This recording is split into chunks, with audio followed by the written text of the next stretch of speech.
Yol döşüne bir gün tahtı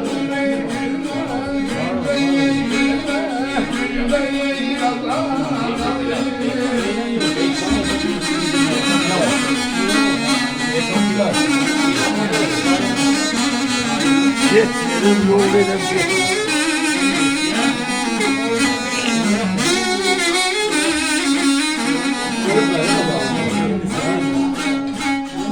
Derdim ay kız eyledir adı.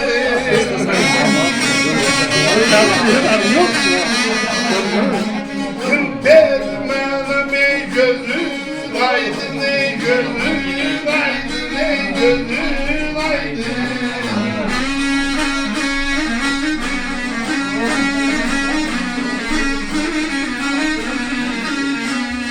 Derim bize ey dost olaydı.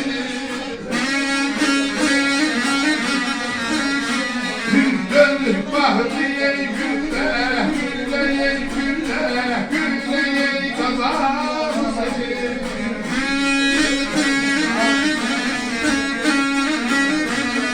Deden okuyabilir abi, okuyalım.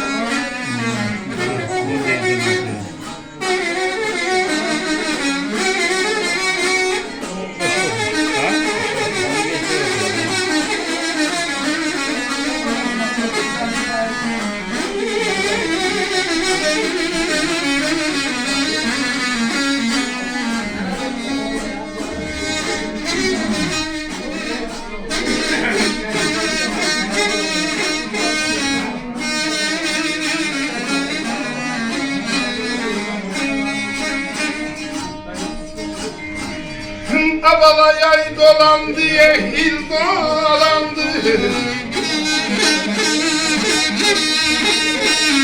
Eşkin al diye ruhum diye kazahlardan oy derdi vardı.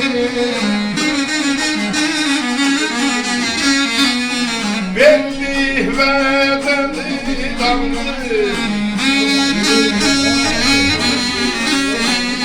Başa sah diye güle, güle ye güle, güle ye güle.